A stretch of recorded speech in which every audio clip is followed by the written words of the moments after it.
it wasn't just safety or keeping kids safe. It was the appearance of it. People can remain ignorant about what their real risks are and still have a lot of control over these things just in the name of safety, but not real safety, just an illusion of it.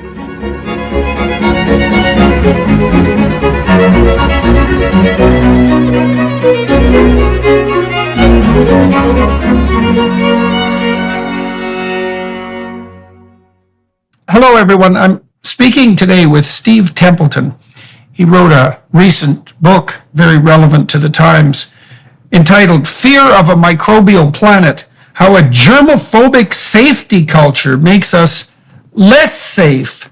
It seems to me that a safety culture, all things considered, probably makes us globally less safe, but that seems particularly the case in relationship, let's say, to germophobic safety culture, given what happened in the pandemic. So what specifically motivated you to write this book, and when did you start writing it? What did you see happening? Yeah, so first of all, thank you for having me on your show, on your podcast. I'm very grateful to be here. I've been a fan since 12 Rules for Life, so thanks so much for having me on. But, what originally happened was, just with anyone else, the pandemic took me by shock, surprise. I didn't anticipate how we would respond to the pandemic.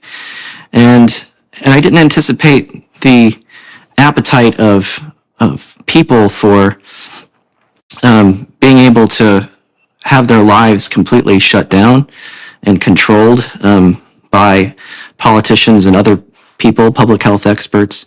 So I was really floored by the type of response and the way that people were behaving.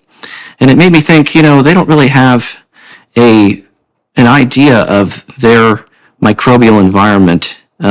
Because, you're seeing things like people wearing masks outside. You're seeing playgrounds being shut down, hiking trails, things like that there was absolutely no evidence that there'd be any sort of risk to those activities. And I was really floored by how widespread that was, and people really bought into it. I saw a single child at a playground that was shut down. This was probably a teenager, and someone came up and berated him for being on a playground by themselves after it had been shut down. So this type of behavior was really eye-opening for me. It was something that I didn't expect, and I really started to think, why is this happening? I know as an immunologist, there are going to be pandemics. This one particularly seemed to be age stratified in terms of mortality. Children weren't really affected. These were all things that we knew very early on. And so I was really surprised by that response. I started thinking about how to explain it in a way that I could understand. So I've kind of been interested in writing a book, and this theme sort of kept popping into my head of, all these things that weren't necessarily controversial 3 years ago, then all of a sudden became controversial. And so that was kind of the impetus for writing the book. Well, it's interesting, because your training is in immunology, but what you said, what you're describing here is the fact that you're actually struck by the social and the political response, psychological, social, and political response. And so I've got a couple of questions about that. The first is, psychologists have started to outline, and I don't know if this is research that overlaps with what you study, the operations of what's called, sometimes called the behavioral immune system. And I suppose part of the behavioral immune system is the disgust response, right? And it has a physiological basis. The gag reflex, for example, is part of that. The fact that poisons taste bitter to us, the fact that we sneeze, the fact that disgust will evoke a defensive and avoidance reaction, the fact that we'll regard things as contaminated, those are all parts of the behavioral immune response. And one way of conceptualizing what happened with regard to the pandemic was that you can get an immune response that goes out of control like a cytokine storm, but this looked to me like it was the equivalent of a cytokine storm on the behavioral immune front. And what do you think of that line of theorizing? Does that strike you as plausible? Yeah, absolutely. So first of all, I've written about the connection, or at least the metaphor of an immune response to our own pandemic response. Because in an immune response, things start out pretty nonspecific at first. You have a lot of inflammation, you have a lot of tissue damage, but then as it progresses, you get more of a specific or an adaptive response, and that is more antibody cells that are more specific to any given pathogen, and there's a lot less collateral damage because of that specificity. And so you would hope that a pandemic response would be like that. I mean, obviously in the first few weeks, you're not going to know what you're dealing with, but as the pandemic spread through different populations, you got to see who the vulnerable people were, who wasn't affected, how transmissible it was, which was very highly transmissible. And you would hope the pandemic response would kind of look like that, like an immune response that was successful in defeating a pathogen. But I thought it became more like an autoimmune response, where we started attacking things that didn't matter, like schools and issuing mandates without evidence that they were really going to make a difference. And so I've used that metaphor before. In terms of the behavioral immune response, I think it's a really interesting thing, and I've thought about it and written about it as well. Because obviously, if you're thinking about the fear of this, being an immunologist, I had to delve into some psychology, which is another reason I'm fascinated to talk to you about this. But, the political sort of tribal conflict that we have here in the United States seems to override some of the studies on disgust, because you would think that based on studies, more people who are conservative would tend to be more easily disgusted, and that's been done in studies. And early on in the pandemic, that was very much covered in the press, because Donald Trump is a germaphobe, and everyone wanted to kind of talk about that. Media people covered that a lot, but then it turned out that people who are more conservative tended to reject mandates and coercive public health measures, whereas liberals were more likely to just buy into all of it and enforce it almost to the level of it, being a religion. And so I think that's really interesting, that the sort of political considerations overrode that research. Let's walk down that road for a minute. So my lab did some of the research on disgust sensitivity and conservatism. And we looked at it in relationship, for example, to trait conscientiousness, because there's some indication that conscientious people are more disgust sensitive. Now, and it was striking that, as you pointed out, that what you might have predicted to begin with, and there's also a fair bit of research. I can't, unfortunately, remember the researcher's name at the moment, but I had him on my podcast, who's documented quite clearly the relationship between contamination, the prevalence of contaminants, transmissible contaminants, state by state and country by country, and the probability that especially right-wing authoritarian beliefs will arise culturally and individually. And the relationship is quite tight. But as you said, it looked like it was the left in particular that was gung-ho about the lockdowns, even more so than the conservatives, although they were also complicit. Now, but what seems to have emerged recently, there's another line of psychological research that bears on this. And so for 70 years, psychologists denied the existence of left-wing authoritarianism. And I'm going to lay that denial at the feet of social psychologists, because I believe that they turned a blind eye to left-wing authoritarianism 100% for political reasons, although it might also be because some of them were also left-wing authoritarians. But there's been a new line of research developed, and there's probably only about 10 studies in total. We did one in 2016 before my research career came to an abrupt end. First of all, establishing that left-wing authoritarianism was identifiable on statistical grounds, but then second, looking at the predictors. We found low verbal intelligence and being female and having a feminine temperament were solid predictors of radical left-wing beliefs combined with the willingness to use compulsion and force to enforce them.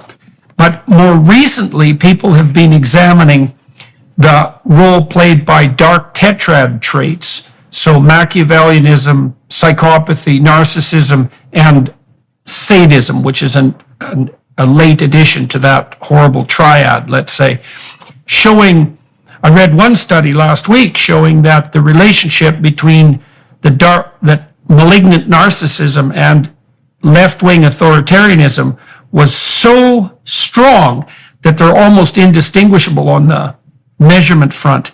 And so I wonder if what we saw wasn't so much a disgust reaction of the sort that you would associate with conservatives, but an opportunity for malignant narcissists to use fear to manipulate the population to put themselves in positions of power. And like your book, you make that case, to a fair degree, because you concentrate not so much on disgust, but on fear, and then on the machinations that were used by people who manipulated fear to gain notoriety and political power.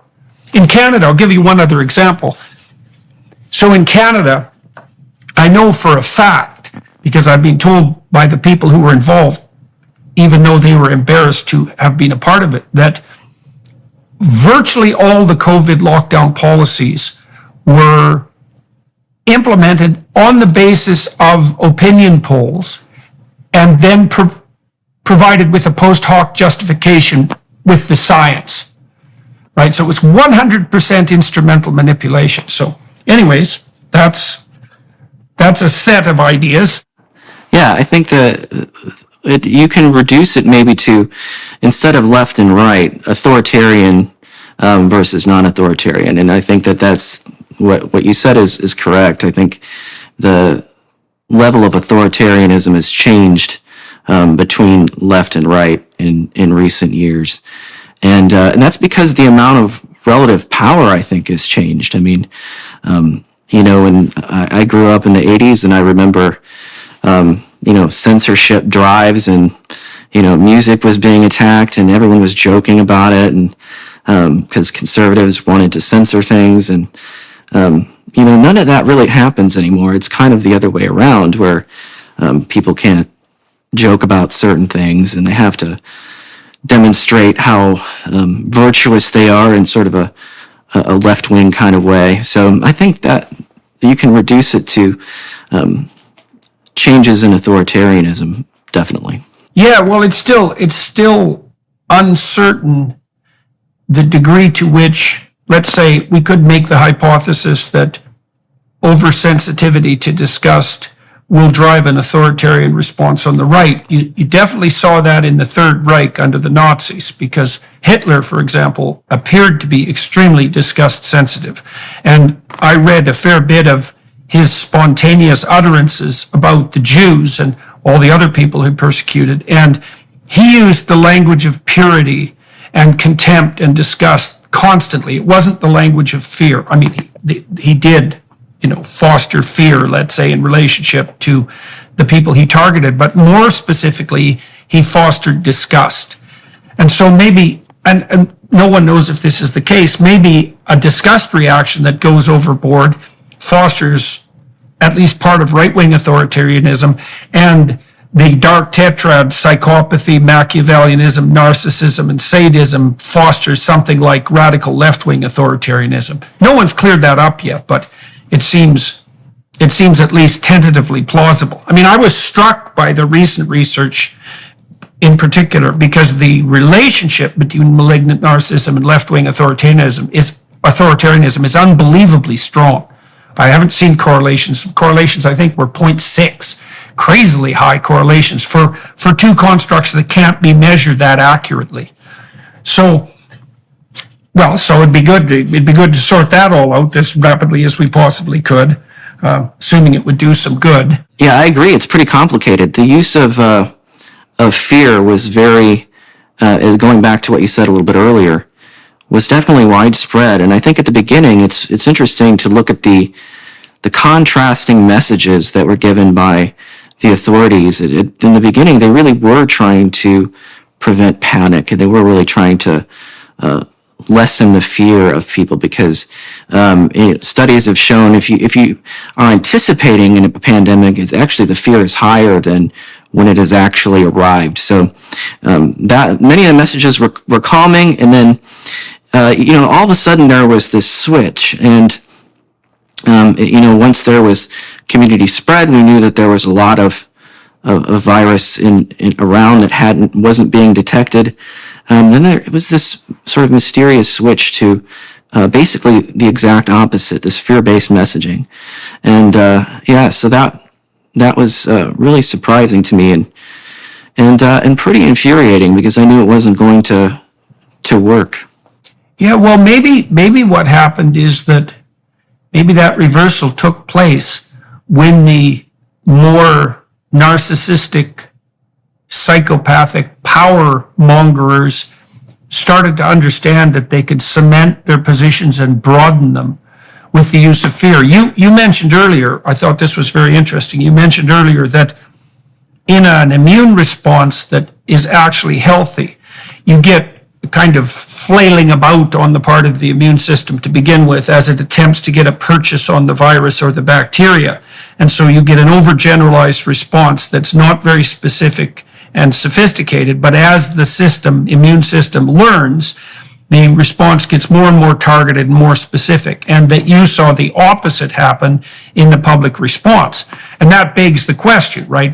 What drove the opposite response, like the opposite of learning, and the we want to accrue power to ourselves narrative, and we'll use fear to do it, does seem to fit the explanatory bill, let's say. Yeah, that's the $1 million question is how did that happen? And my explanation of thinking about this, because it happened a lot in Western countries, many Western countries, but it didn't happen everywhere.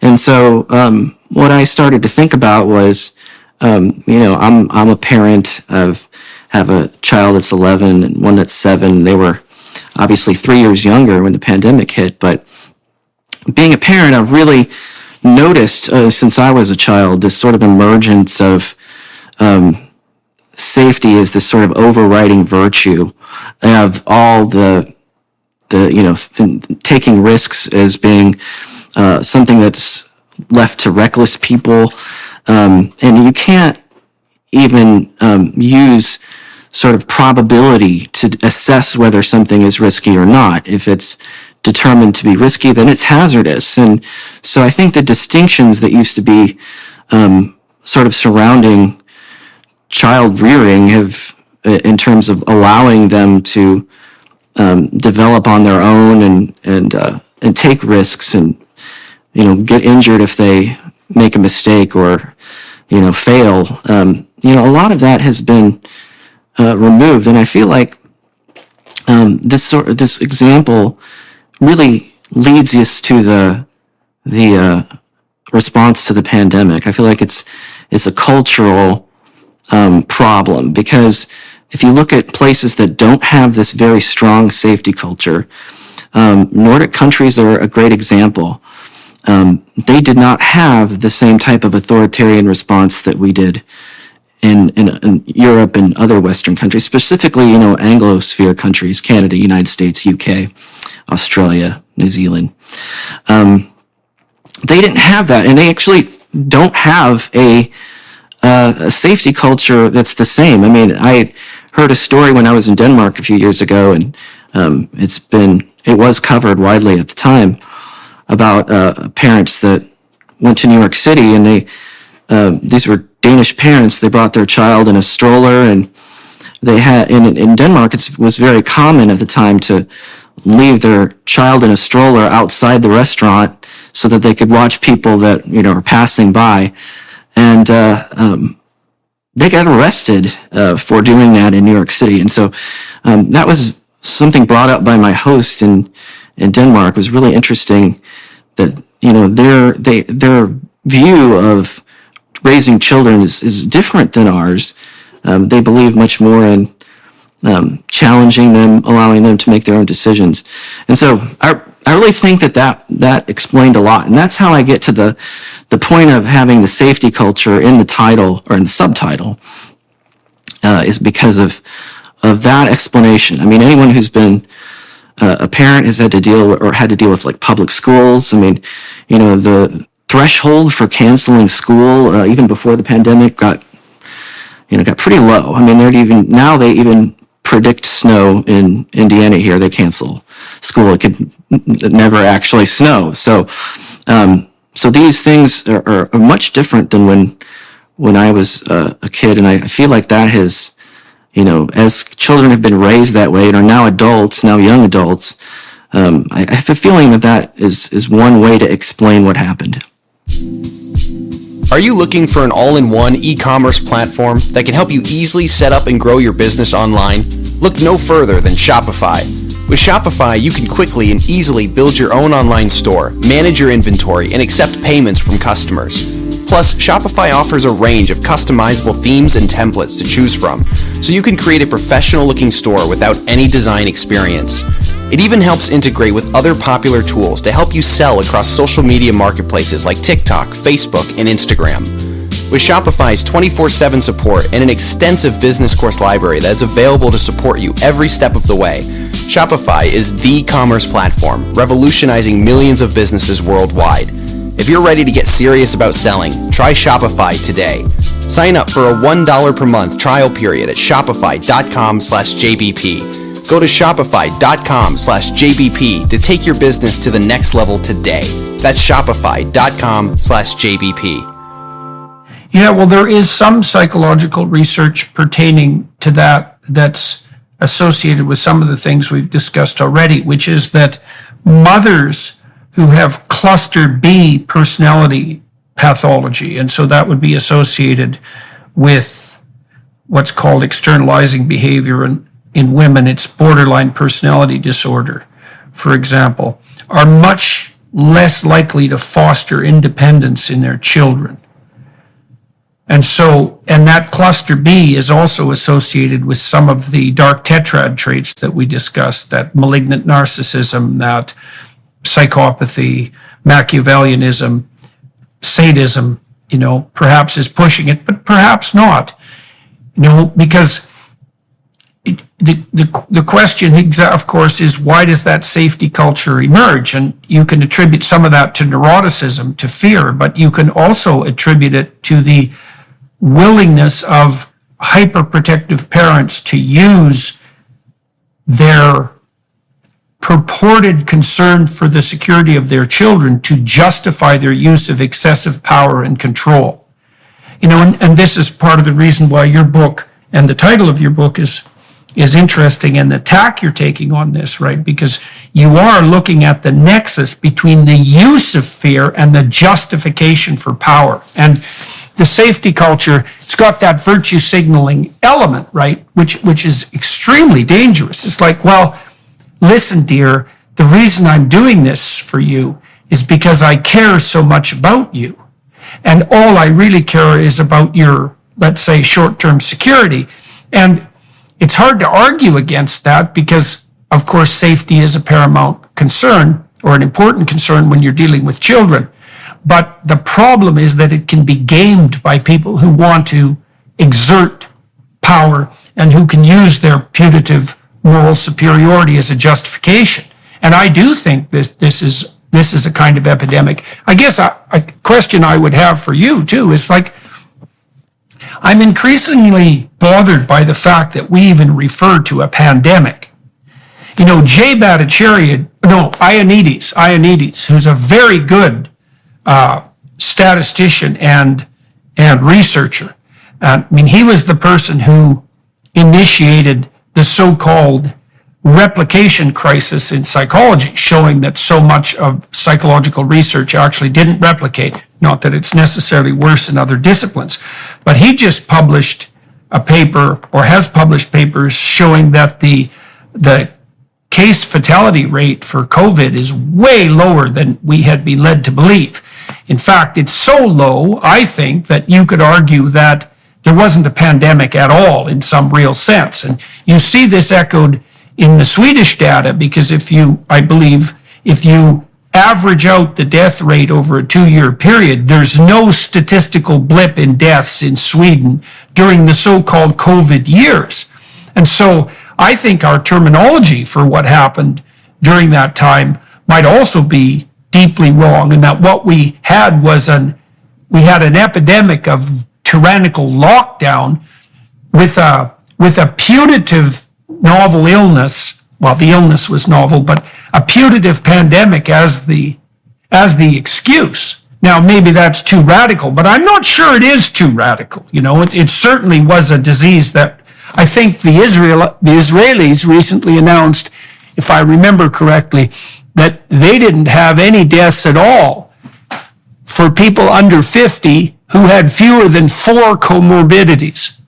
It's something like that. And so, do you think it's completely preposterous to proclaim that we didn't have a pandemic at all, except one of tyranny?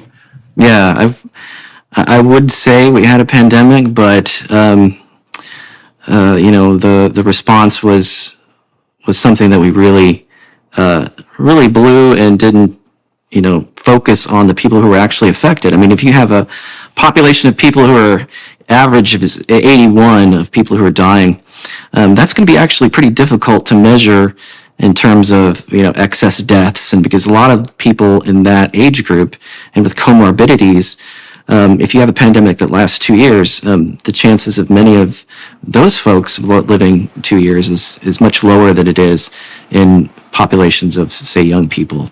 So the ability to measure that becomes more difficult when you're dealing with an old or frail or infirm population, I think.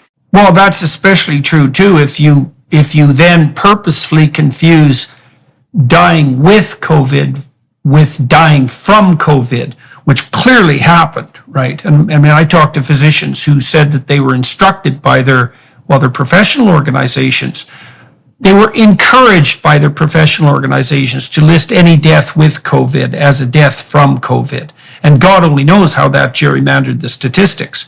And I think it was the London Times, even the Times now, reported 2 days ago on the fact that all the evidence in the UK suggests that the costs to the lockdown were orders of magnitude above the costs that were actually associated with the biological pathogen itself. Right? They're not even in the same league. It's not like the lockdowns were a little worse than the virus.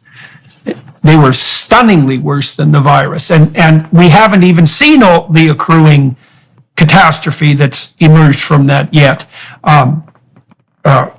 I don't know what to make of the excess death statistics, for example, that just don't seem to go away. And do you have any thoughts on that matter? Meaning, in the last few years, we have more excess deaths. Yeah. Well, even right now, it doesn't Right. the excess deaths in Europe are between 15 and 20%, something like that, 10 and 20% above normal, and that doesn't seem to be going away.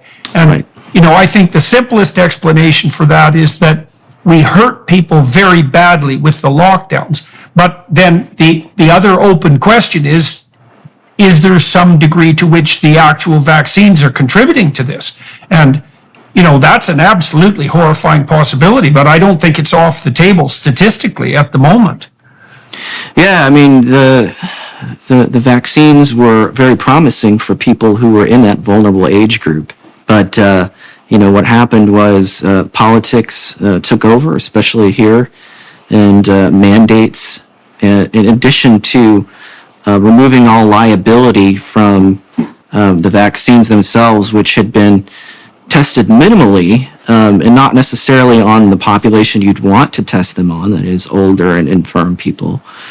They were minimally tested. And so, for an emergency, you'd want to focus on the vulnerable population because that would where the biggest benefit would be obvious. But that didn't happen. I believe that there was a lot of influence from pharmaceutical companies acting upon government agencies, and their incentives were actually not to promote actual public health of people here in the United States. And I'm sure in the UK and Canada, it was exactly the same. There was outside influences. The same is true for, just counting COVID deaths. If you provide an incentive to overcount, if you give hospitals more money for COVID patients, if they're on a ventilator or their type of treatment, you're providing an incentive for those hospitals and healthcare providers to increase those numbers so that they can increase their profits. And it's just a matter of incentives. Giving people perverse incentives is going to lead to perverse outcomes. And I think that's exactly what happened. When you started writing this book, when you started observing what was happening around you, how would you characterize your political stance? Because people who are listening are going to be wondering, and I think it's a reasonable thing to wonder, how your a priori political stance might have formed the lens through which you were viewing what was laying itself out. How would you have characterized your political views, let's say 5 years ago, and how would you characterize them now? I've always been I've been in academia for a long time. I was in, graduate school for a while and here in Indiana for about 12 years. So, being around other scientists, being around other people in universities and medical schools, I was never, I was not a liberal person in relation to my peers in that way. If you put me in a room of people who are hardcore, Trump supporters, I wouldn't fit in with that group either. So, I haven't actually, voted for someone who's won an election in a very long time. So, if that gives you an idea, I would probably say I was a center right. But one of the things that this really became associated with, anyone who's willing to speak up, there was this fear that you'd be automatically put into this camp of, well, you're doing this for political reasons, you're doing this because you support Trump or something like that. And I really encountered that both from friends and acquaintances that were, and even people just on social media that I didn't know, but, that were liberal. They would assume that I was, a hardcore right-wing Trump supporter. And even Trump supporters would assume that, which, when it comes to closing schools, this became so politicized that even wanting to open schools became a sign that, you didn't want to necessarily agree with Trump on something. And that was really unfortunate. I heard this firsthand from people that I talked to. It's not something that I anticipated really at all, because I've lived in a world where a lot of people I know and like, disagree with me. My wife and I disagree on a lot of things, and I'm used to that. But this is kind of the world that we're in now, where those kind of disagreements are not allowed, and discussion and debate are shut down. Yeah, well, I guess one of the questions that we might want to address today is, what do we think we could do to make sure that the next time this happens, assuming there is a next time, we're not quite so insane about it? And I would say also, what can we learn so that we don't respond the same way to other hypothetical crises that confront us? Because I feel that we could do precisely the same thing, and that there are many people hoping this will happen in some real sense, that we could do exactly the same thing, for example, on the climate doom front. And, the more paranoid conspiratorial types have presumed that this was just a warm-up for that, but I have a certain degree of sympathy for their concerns, given what happened. Now, you start your book out, part one of your book is Fear and Germs, and one of the things you do to begin with is to lay out a little bit of background for people about the nature of the microbial environment that we do find ourselves in, right? So that you can, I suppose, you can give people some sense of how much the relative risk increased because of the introduction of this new pathogen. Do you want to walk us through that a bit? Yeah, so I use my oldest sister as an example of a germaphobe because she was a nurse in a cardiac surgical team, and obviously her job was very much involved being very diligent about preventing infections in patients. And so I think that sort of translated into, she brought that home and became very diligent about avoiding infections and sanitizing and, any sort of exposure to germs. She became sort of interested in and obsessed with dealing with. And so I use her as an example, and I talk about how, that way of thinking is not helpful because we're already in a microbial world and we're exposed to all sorts of things. We have, at least 10 viruses latently infected in our system, in our body at any given time, possibly more. And that's not counting viruses that infect the bacteria that inhabit us, which are astronomically high numbers. So I kind of lay out just how much exposure we have to microbes that we don't realize. It's just everywhere in the environment, and it's not something you can avoid.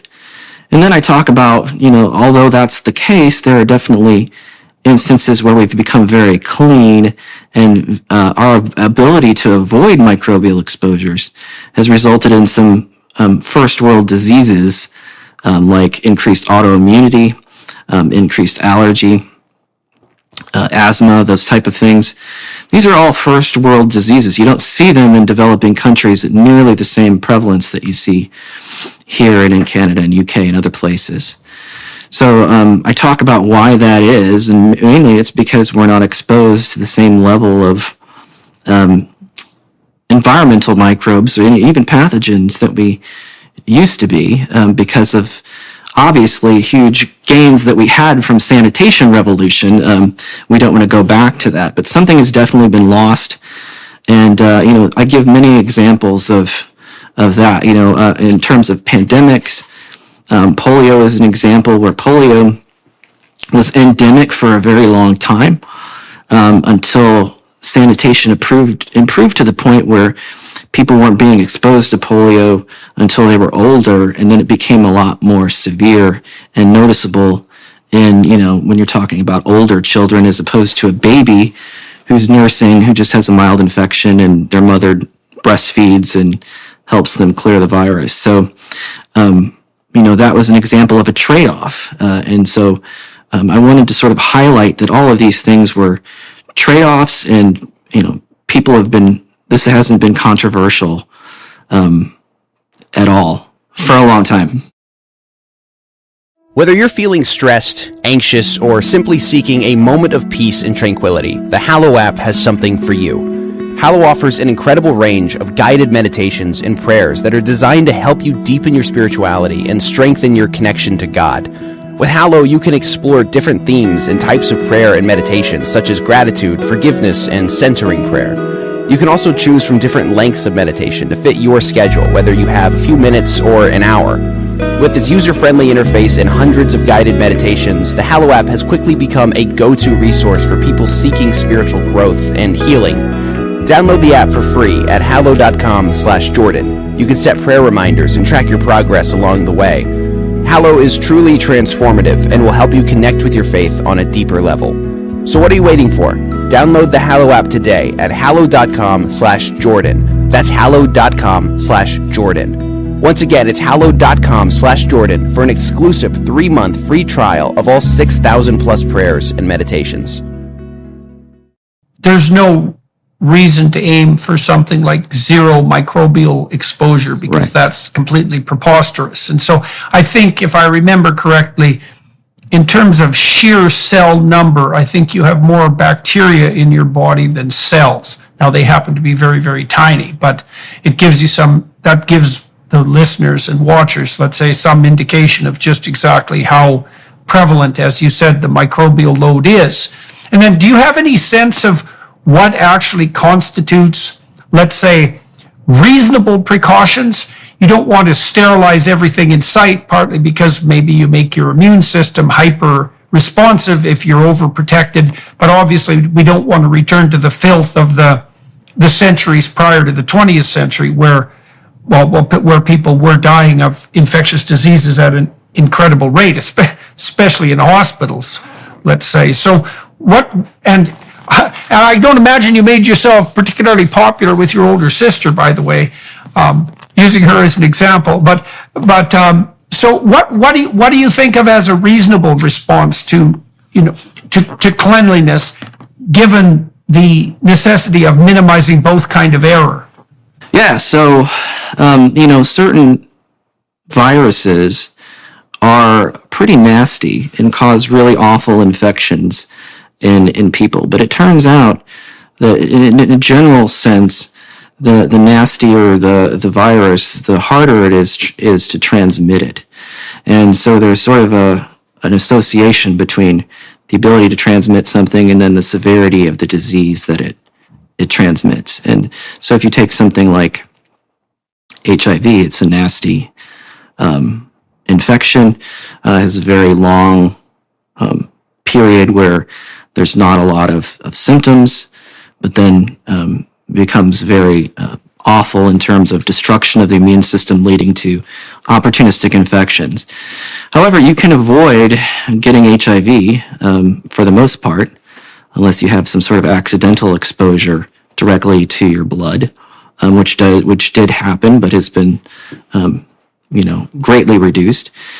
The same thing is true about something like hepatitis. These are nasty infections, but you don't necessarily get them from just being in contact with other people. In terms of respiratory infections, those are much more harder to avoid because they are very easily transmissible.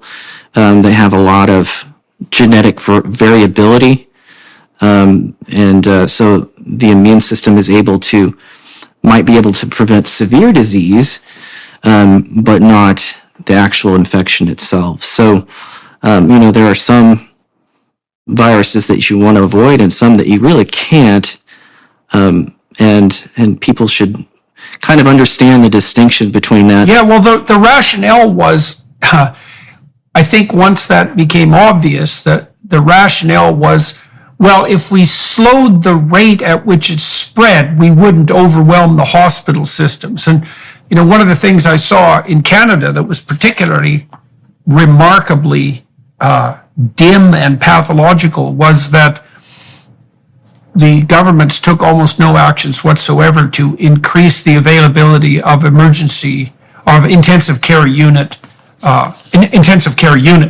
which seemed, at least at the time, and maybe you can correct me if I'm wrong, seemed like the logical thing to do, especially after this extended over a multi-year period.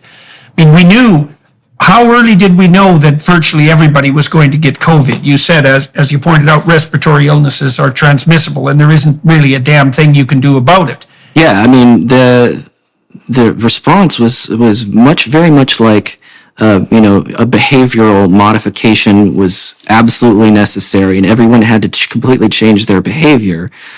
And that sort of did not consider the length of time that was going to be necessary. And the fact that, the whole world doesn't operate that way. We're so interconnected. You'd read articles about how I would read them and think, people would talk about, just get groceries delivered and, you don't have to leave your house. But somebody somewhere is going to have to leave their house in order to support that. And these things weren't really thought out. And, as a result, in some cases it could be delayed, but not completely eliminated by behavioral modifications. Yeah, well, and when you say they're not completely thought out, I mean, I think that's what you might say, that's the understatement of the decade. I watched recently a viral video of the new CDC director talking about how she made the decision to lock down football. And she is giggling while she's saying this, which is appalling beyond comprehension. And it doesn't really seem to me to be a nervous giggle. It's more like well, isn't this cute? It's so funny that this is the way it happened. She talks about talking to one of the health officials in Massachusetts and just sort of bandying back and forth ideas about who should be locked down next. In this case, it was anybody who wanted to go watch football game. And that kind of random scattershot approach to depriving people of their civil liberties seemed to be par for the course. And this particular video is an incredibly egregious example of that, because it combines an idiot cutesiness with this terrible proclivity to really deprive people of their fundamental mobility rights, except for the expendable people, let's say, who were doing the grocery deliveries. And there was a really nasty element to that as well, is that, the important people could stay at home and lock themselves up and protect themselves, but the expendable working class could go about their business as usual. Right. I mean, there are all sorts of exceptions too, right? So, I mean, if there were lots of videos of, where, I don't know what the video version of a hot mic is, but where, officials would know that they were off camera or think that they were off camera, and you could see them immediately take their masks off, because they're truly believing that this is something they have to perform, to show for people. And they don't necessarily believe that it's going to be 100% effective in reality. And so there were lots of examples of that where people didn't actually believe what they were saying. I mean, when there were protests, there were lots of public health people that said, protesting racism is a public health necessity or something like that, and a lot of people rightfully identified that as just being completely based on nonsense. I mean, the idea that the same thing happened with COP26 in the UK, right? So it wasn't just like Black Lives Matter protests; it was also climate change meetings. The UK government completely inverted its rules to allow the delegates to the climate change conference to proceed apace with no restrictions, because apparently that was what the important people got to do, whereas ordinary people who were going about their lives weren't able to continue. And one of the things we did see, and this is going to have extraordinary long-term consequences, is that there was a massive transfer of wealth from the, essentially working class and lower middle class business owners who got demolished by the pandemic restrictions to huge retailers like Amazon. And once those little businesses are gone, and many of them disappeared, it's very hard to get them back. And so, and I don't know how you count up that kind of collateral damage when you're trying to derive the statistics about exactly what the pandemic lockdowns cost us, because the toll that took on families, well, there was no one even interested in measuring that, I suppose, in some fundamental sense. Yeah, I mean, you cannot put a single number on it because there's so many areas of life that are affected by it. I mean, healthcare in a way of treatment of cancer, treatment of heart attacks, screenings, that kind of diagnostic tests, all of these things were completely eliminated. People who were dependent on communities, Alcoholics Anonymous, that kind of thing, all those things were shut down. And some people needed that to survive and were unable to continue something that kept them in a healthier state than they would be otherwise. And so this sort of singular COVID monomania is so damaging in so many areas. And, you see it every day. There's some news that comes out, of the kids, BMI has doubled, and retention rates are still low in terms of kids staying in school, even, 3 years after the pandemic, and test scores. Right. And a huge number of kids never return to school.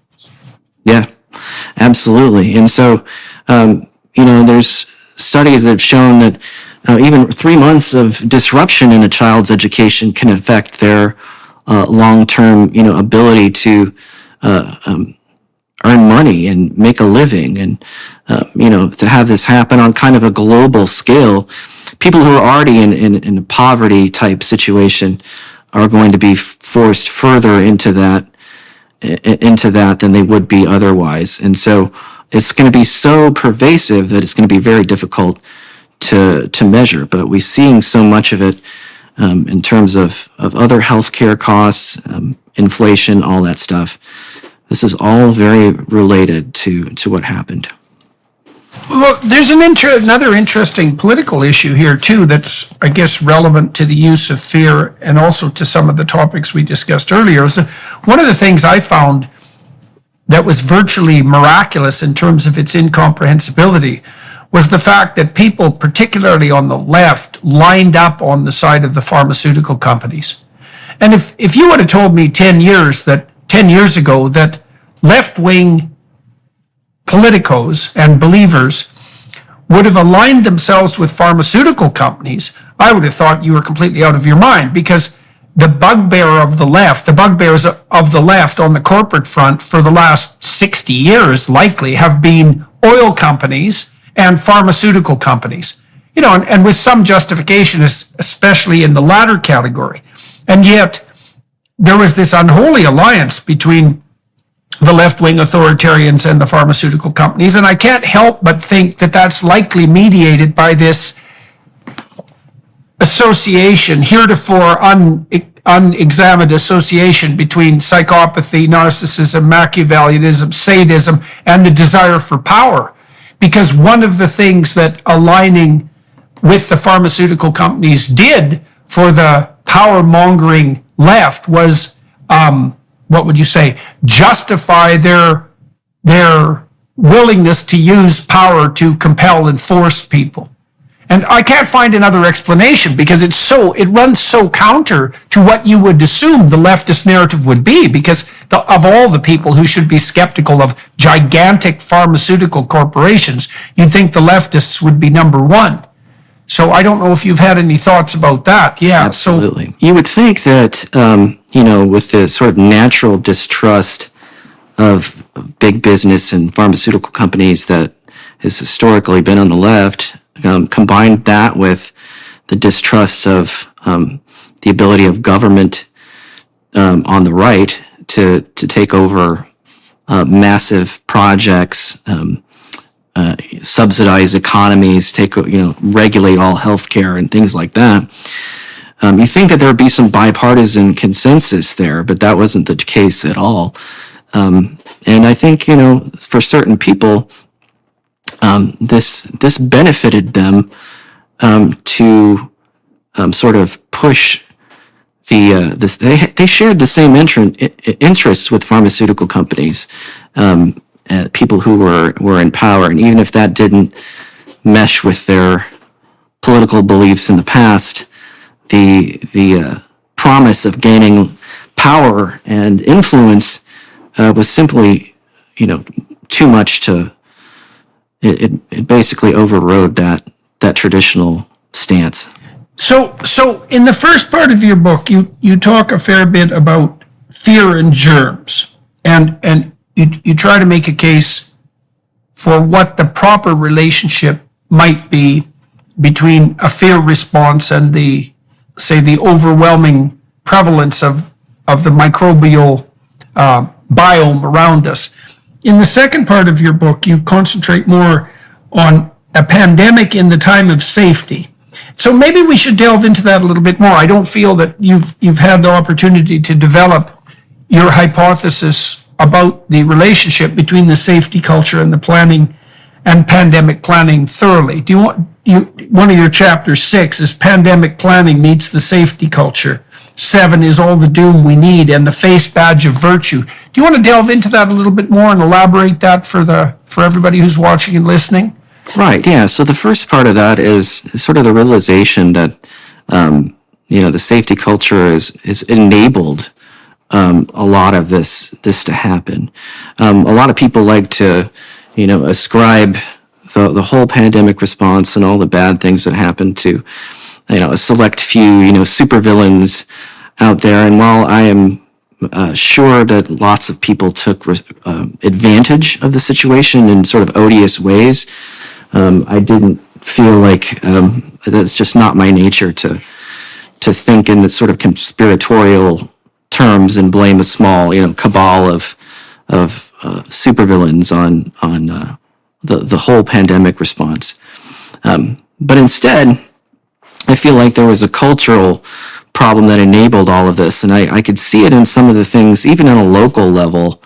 One example I give is when my daughter was probably about 2 years old, she got what's called hand, foot, and mouth disease, and her hand,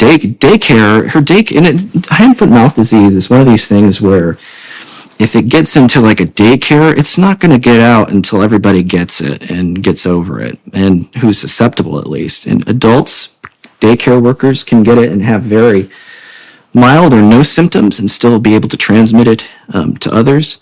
It's passed through the stool, and so if you're at a daycare and you've got toddlers and babies, it's nearly impossible to keep that clean and to prevent spread. Once it's there, it's going to spread. But it's very, it's sort of innocuous. This gives children, it makes them very uncomfortable. They can't eat. They have sores in their mouth. They have sores in their body. They have a fever for a few days. But then it goes away. And sometimes it takes a while for, the spots on their body to heal. And what the daycare was telling us is that my daughter had to stay home until she was completely healed, which was opposite of what people had been told about hand, foot, and mouth disease for a very long time. It was generally, and what the American Academy of Pediatrics said was that after they've had fever, a day later they can go back to school or daycare or whatever. But instead, we were told to be, to keep our kid home and continue to pay for daycare and until all of her lesions were completely healed. And, that wouldn't have made anyone safer. I mean, this was that obviously she got the virus at the daycare, which means it was in the daycare. It was going to be spread. Lots of kids were going to get it. And it's just going to blow through the daycare until it was done. And so keeping her home would have been had zero effect on the spread in the daycare. But at the same time, the local health department backed up what the daycare owner said, and said that she should stay home for 2 weeks, even though our pediatrician agreed with us based on what the American Academy of Pediatrics said.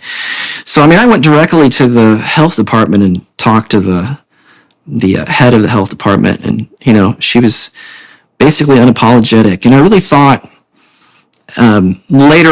thought later on that this way of thinking could be translated into how we thought about the pandemic response. And it wasn't just safety or keeping kids safe, it was the appearance of it that was important. And so I have a chapter called Hurting Children for the Appearance of Safety. And that's, one of the things that really bothered me as a parent, not just an immunologist or infectious disease scientist. The ability of, people can remain ignorant about what their real risks are and still have a lot of control about over these things just in the name of safety, but not real safety, just an illusion of it. It seems to me that, your chapter 9, Hurting Children for the Appearance of Safety, part of the question there is, well, why would people be concerned about the appearance of safety? And I think part of the reason for that is that people like to use their concern for children and for other vulnerable people, let's say, as a way of signaling just exactly how morally virtuous they are. It's a real demonstrative performance of, look how much I care. And it also gives you the opportunity, if you do that, not only to elevate your moral virtue as a consequence of doing that in an unearned way, but to demonize anybody that would stand in the way, which is also convenient if what you're trying to do is to accrue power. You told the story about your daycare. When you were in the midst of that, what was your personal reaction? I mean, how did you find yourself responding to the demands that the daycare was making on you and your wife, your family? Yeah. Given that you knew that their actual factual concerns were unwarranted. Yeah, well, I would think that, I had some sort of relevant knowledge that could affect the outcome of this. It actually helped other parents because, this was obviously going to come up. Other kids were going to get the infection because it's highly contagious. And kids can transmit it for weeks after their symptoms have resolved. So even when, the spots had completely healed, she could still give it to other kids. And so I wanted the other parents to understand that this had really no basis in making their kids safer. There was no argument that could be made. And I would think that would have had an effect on the owner of the daycare. It didn't at all. In fact, we ended up getting booted from that daycare. But that experience was, I think, really set up. It helps set up the pandemic response because there's something has changed in the culture where we don't accept any sort of risk. We want risks to be completely minimized away. Until there's none, which is in many cases not possible. And if that isn't possible, then we want to pretend that we can do that. And the illusion of control, the illusion of being able to eliminate any sort of risk becomes very attractive for people. And any sort of leader or official politician, whatever, it becomes a very easy sell when people are afraid, and that's kind of the way that I set up all this safety culture explanation for how we responded. So, Steve, you said something rather ruefully and interestingly to me that you and your child got the boot from that particular daycare, and so that perked up my clinical ears, let's say, because that seems to me to be a perfectly logical extension of exactly what happened. If we're using the power mongering theory here a bit, what happened exactly there, and what did you derive from that? What moral did you derive from that? Yeah, I mean, I basically contacted all the other parents in an email chain and told them why this was not making any of their children safer. And, none of them really responded saying, thank you or anything like that. It was more the daycare owner saying, you don't have a right to do that. And we don't want you to come back after your daughter is better. So, on what grounds? On what grounds exactly? Well, I mean, that was kind of a personality thing too, that we had discovered before with other issues. So I don't think that's necessarily a cultural thing. However, I do think what the health department did and the way that they responded, agreeing with the daycare owner, they would have no other reason to support her other than the fact that they've sort of been conditioned to be overcautious and in ways that wouldn't actually make people safer. And that was, ultimately how I made that connection once people started behaving in a way, treating children like they were disease vectors. I mean, the way that my kids were treated at school, even in a place like Indiana, which you wouldn't think would be, like Portland or San Francisco, the way that they were treated, even in the public schools in my area, was just completely unnecessary and not based on evidence at all. And so my futility of dealing with the daycare situation was kind of a a harbinger of my futility to deal with anything in the local area in terms of trying to quell panic or irrational or non-evidence-based responses and the way that children were treated more specifically. So let me throw out a couple of hypotheses at you with regards to the prevalence of this safety culture. So here's 5 different reasons, perhaps, why it's become more prevalent. So one would be people have children much later than they used to.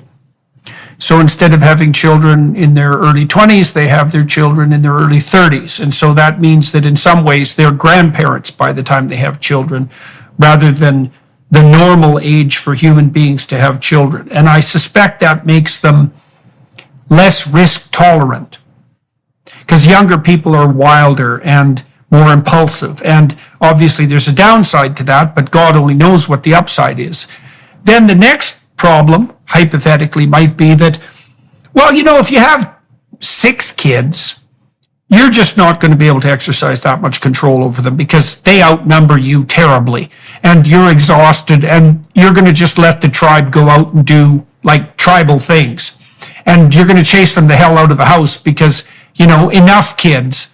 But if you have 1, well, then you have all your eggs in one basket, so to speak. And the child is also not being challenged and provoked by his or her siblings in that constant manner that might have been the case more likely when there were more siblings. And then also parents are richer now. And so that means that they can dote in a way that would have been practically impossible before. And then additionally, like we did find, for example, in the study that I cited to you at the beginning of our discussion, that one of the predictors of left-wing authoritarianism was being female and also having a female temperament. It was quite a strong predictor and quite a surprising predictor. And there are a lot more female-dominated families and institutions now than there were 40 years ago. I mean, there's lots of single mother families, and then in schools, of course, the vast preponderance of teachers are female. And so, well, there's 5 reasons why the safety culture might have become increasingly paramount. So I don't know if have you thought through at all and written about why you think that culture has become more predominant? I mean, we obviously have talked about its dangers. Yeah. Well, to think about some of the things that you said, with the size of families, I mean, in the age that people are having children, that certainly might have something to do with it. If you look at places like where I live, so in the United States, there are a lot of different areas where the average age that a family decides to have children is different. Here, it's probably much lower, and I know it's much lower than it is on the coasts. And so there are lots of families here where, they're having 3 kids by the time the mother's 28 or something like that. I mean, that's something that you wouldn't see generally in a major population, cosmopolitan city on the coast. And so you would see differences, if that were the main explanation, you would see differences in safety culture. And you see some of that. But I mean, like in the neighborhood I live in, there's it's like a historic neighborhood. There's a whole degree of socioeconomic levels in the neighborhood. And there's just, it's very difficult to find lots of children outside playing. And even with those levels there. And I think that, so I think that's one possible contributing factor, but it's not, it can't be the whole explanation, because even here, I try to get my kids to go outside, but they don't want to because there isn't an outdoor culture like there used to be. I mean, I knew I would miss something. I knew I was going to miss something if I didn't go outside. And they will miss something if they go outside because, there's computers and there's, streaming, and there's a whole lot of alternatives that can keep them inside. So I think that's another part of it, is that before there wasn't any mechanism, and you sort of alluded to that a little bit in terms of being wealthy, to dote on children, to be helicopter parents. The tools to do that have become much more available, and so I think that's another possibility. And that goes to the whole explanation of and there's still this debate out there: did Zoom enable the pandemic response that we had? And I think there's a lot to that. The technology became matched what the culture wanted to do, and it basically took it in that direction, whereas it wouldn't have been possible. So, Steve, you experienced on a broader scale in the social world the same thing, or something analogous to what happened to you at your local daycare, and you learned something about the opaqueness, let's say, of the general population, or maybe even of the human mind to scientific research. I mean, whatever we might be as human beings, it's not easy to make us into scientists. And so what did you learn on that front? Yeah, so it seemed to me like people really wanted to be given certainty in things that were not necessarily certain or fully known, and they don't want to leave things up to chance. And like I said, they want risks reduced to zero, which in any case can't be done. I'd see this with the local schools. Sometimes my children would come home and tell me, even things that weren't mandated by the school, they were doing taking extra measures. They were like dousing them with hand sanitizer. Hand sanitizer is not something that's proven to be effective on, especially for respiratory viruses. It doesn't even actually work that well for other types of viruses, like GI viruses, which you would want it to be more effective for that than hand washing. So, all these measures, another thing they made them do was they could not play with each other unless they were in the same class. So even when they were outside at recess, they had to distance themselves from the other classes. So if my daughter had friends in another class, they couldn't interact with each other. And, outside. For how long? For how long was that? For how long was that policy in place? Yeah, probably a whole year. And so I was asked at some point to be on a advisory board for the local school district. And I think one of the reasons I was asked is because I had talked to the medical director of our county health department and had become kind of friendly with him. And even though we disagreed with some things in public, there wasn't as much disagreement, and we were, still became fairly friendly with one another, discussing things that were happening.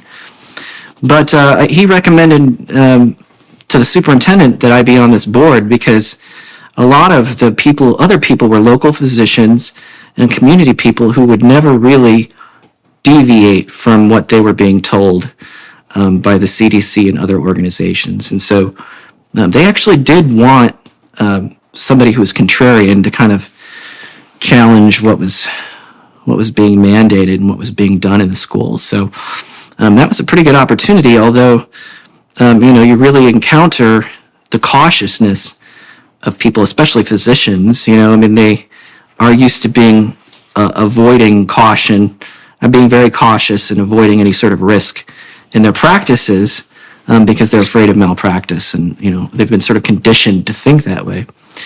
And so it was kind of a tall order to be able to convince them that a lot of these measures were hurting children, not actually making them safer. And we're really only there in sort of a theatrical way to give people this sort of illusion or appearance of safety. And I had been writing for the local paper on some of these issues about especially how children were treated. And obviously those weren't going over well. But then some of the writing started to get picked up on a national level. And one of the reasons is, I started really putting together evidence and compiling it for things like masks, especially in a child population, which there was really no evidence that they would make a difference in schools. And there was no consensus prior to the pandemic that they would play an important role in pandemic mitigation. You could go back and read papers for 10 years before and really see that just by looking at the publications. Even up until the beginning of the pandemic, there was really no consensus about whether masks would work for the population, much less for children. So I put together a lot of evidence and gave some presentations to the physicians and the other people. And, I think it had an effect, but in the end, the governor sort of overrode all of the local district's power because, they had mandates for masks tied to things like, the ability of classrooms to operate with, 6 feet of separation between children, which was impossible. Right. And then if they were masked, they would have... And arbitrary. Completely arbitrary. If they were masked, then they could have 3 feet, which is actually doable. So 6 feet was something that schools didn't have the space to do. And so that was essentially a mask mandate without actually calling it a mask mandate. But anyway, because I put together these things, it really became useful to write about them, and it ended up getting some national attention, getting picked up by certain outlets like Brownstone Institute and other outlets that a lot of people read. And so that's how I kind of got from the local level to a little bit more a national exposure, and ultimately to the point where I had enough to write a book. When did your book come out? Yeah, it came out in April, so it's been out less than 2 months. And how's it doing? It got a really good push, and one of the reasons is because I've made a lot of friends. Jay Bhattacharya talked with you about this. The prevalence of social media is a curse and a blessing, because it can really put people together that would normally not be able to find each other. And so I've met a lot of people through social media and through my writing that has really sort of formed a community and given me a lot of other opportunities. I was involved in, writing a document that you talked about with Jay, which we call the Norfolk Group document, questions for a COVID-19 commission that is being used by people in Congress. I was invited to be on a public health integrity committee for Florida, appointed by the governor, DeSantis, and the Surgeon General. So because of all these connections, when I released the book, I could ask a lot of people to retweet it and, write a little bit about it. And so I have a lot of connections that way. So I think that really translated into a pretty nice push at the beginning. Obviously, doing things like being on your podcast will help tremendously as well. So I haven't got the sales numbers yet, but I think it's doing okay. So there's some optimism in what you just described. I mean, you have attempted to voice a contrarian opinion, let's say, although one that increasingly appears to be in accordance with anything with common sense and with the facts on the ground. I think that's got to the point now where that's indisputable, unless you're completely off your rocker. So that's a positive thing. And here's another mystery, I think that what we did during the pandemic was unforgivable. However, we did stop doing it. And it isn't exactly clear to me why. Given everything we've talked about, given the joy that people had, like my sense in Canada, especially in Toronto, which is my home city, was that 70% of people who lived in Toronto would have been perfectly happy. They would have worn a mask for the rest of their lives without making a peep. And half of them would have been happy about it just because it would have given them an opportunity to inform and spy on their neighbors. And it was pretty appalling to see.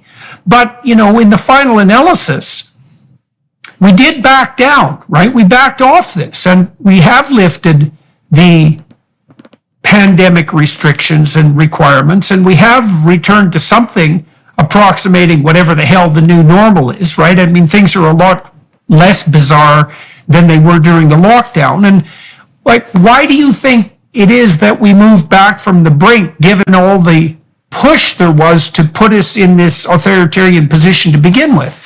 Well, that's a really good question. I mean, I think all of the machinery of the pandemic response is still there. I think you have to have a leadership class that has learned a lesson from what happened, and I'm not really sure that that's the case, because you can see it.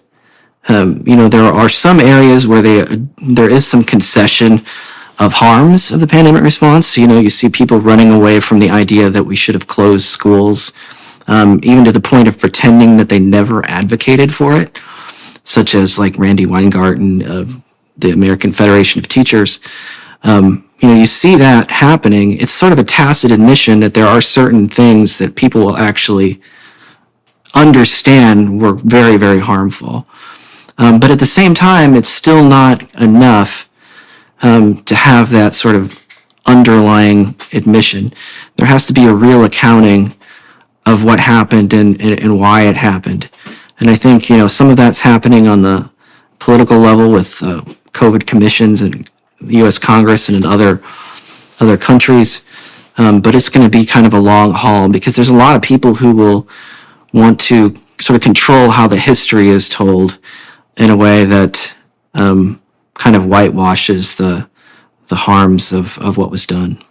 So has the fact that we did retreat from the authoritarian controls that were implemented, has that restored a certain degree of optimism to you? It doesn't exactly sound like it. I mean, the argument that you just made seems to be, if I've got this right, that you think that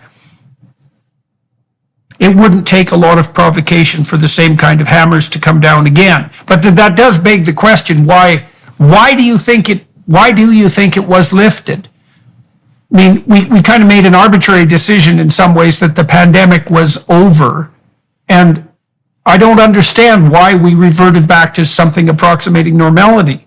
Well, I mean, was it finally that enough people got tired of it, people like Jay Bhattacharya, and started to make enough noise so that there was some pushback? It just took people a while to get organized? It was because enough people got infected, is what I think. You had these really highly transmissible variants like Omicron that were actually quite not as severe as not as severe as the earlier variants, and they just spread like wildfire. And I mean, it's been shown that if you're on the edge of a pandemic and you haven't experienced it, your anxiety and fear levels are much, much higher in the population, because they're getting their information from the news and they're getting their information from the media in a way that's not comforting, because the media relies on advertisements and clicks and things like that. So the fear level, when you're not exposed to the actual pathogen, is quite high. But then once it's actually burned through the population, and people have gotten it, whether they were vaccinated or not, they start to see the reality of what the actual risk was. It burns through their entire family. Their parents get it. They might even have some comorbidities. They might be 80 years old or whatever, and they did fine. I mean, so you have enough people like that even though they sort of bought the story on the idea of sort of distorted risk that everybody had, the reality of being infected and having that direct exposure lessened the fear and the willingness to go along. But I think, so I mean, if some pandemic happened right now, I think there'd be a lot of pushback, because we're so close to what happened with the COVID-19 pandemic. But I do think that there's going to be, an official story that has to be more correct than incorrect. And I think that's going to be a fight that's going to go on for a while. So part of what you've concluded actually is somewhat optimistic, and because your conclusion seems to be that once the facts of the severity of the illness were actually thoroughly and tangibly accessible, because so many people ended up with COVID, they weren't hypothesizing it anymore, that we had enough grounding in our civil rights tradition to return to normality, right? So once the fear did decrease to a somewhat normal level, we didn't find the attractions of the authoritarian lockdown sufficient to continue in that direction. So there is some optimism in that, right? Yeah. We reverted back to being a free society. There is. But you still see hints of things that are sort of left over, like drives to, I've read articles about, eliminating, there's been several of them like this, eliminating all respiratory viruses from the air of buildings based on their ventilation and filtering and building engineering, basically. And, one thing we witnessed when kids had finally been in-person schools is that they were getting lots of viruses. Influenza, adenovirus, RSV, these things spiked, and sometimes it was even in the summer outside of their normal seasons because these endemic viruses had been suppressed. And it actually, the separation and distancing worked better for those endemic viruses than they did for the pandemic virus itself.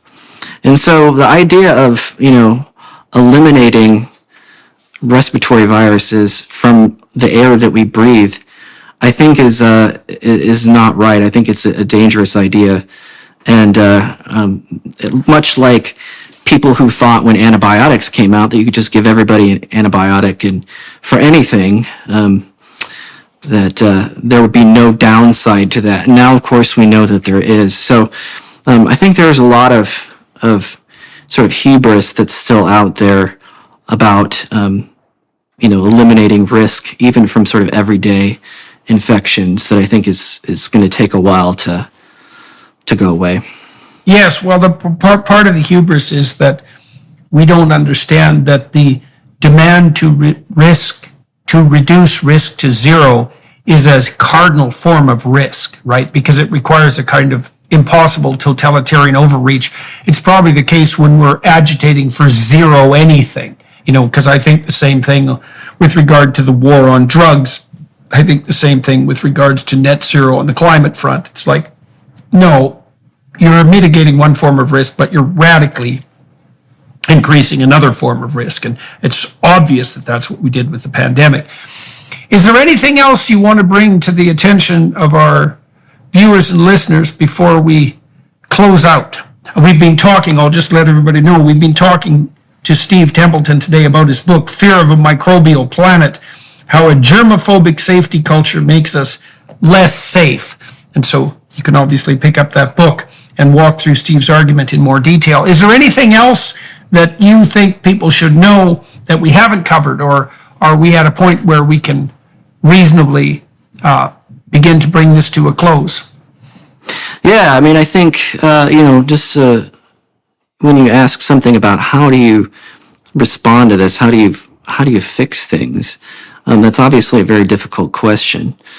But, some of the things that we've lost in the previous 3 years, like our communities, our education of our children, the ability to sort of challenge them, which has gone on for much longer in terms of a safety culture. It's important to try to reverse some of that, and I think that that could go a long way to making things better. Right. Yeah. Well, it's a difficult. As we said earlier, we don't understand the preconditions, all the preconditions that were in place to allow children to roam and range more freely than they do now. And so it's very difficult to figure out what we would have to return to, let's say, or approach in order for that to occur again. I mean, to some degree, encouraging parents to understand that fostering independence in their kids is the proper risk-free approach. I mean, people can learn that. I wrote about that a fair bit especially in my book, 12 Rules for Life, encouraging parents to understand that they can be the biggest risk to their children because of their hyper concern with safety. Absolutely. And that's the message, is that, this paradoxical safety culture makes actually children less safe, less prepared to face the world, and less prepared to deal with any sort of threat, whether it's microbial or, arguments in college with people they disagree with. I mean, a lot of these things are related. Yeah. Well, it's always one risk or another. It's never no risk. Absolutely. And a So, and that is a hard, yeah, exactly. All right. Well, for everyone watching and listening on YouTube and associated platforms, thank you very much for your time and attention. To Dr. Steve Templeton, author of Fear of a Microbial Planet, thank you very much for talking to me today. We're going to go over to the Daily Wire Plus platform now. I'm going to talk to Steve for an additional half an hour about the development of his interest in immunology. And if you'd like to join us there, that would be just fine. Otherwise, thank you very much, Dr. Templeton. It's been a pleasure talking to you, and thank you for the book, and congratulations on its success. And hopefully the message that you're attempting to distribute will be picked up, and there'll be some positive consequence of that. Thank you. It's been an honor to chat with you.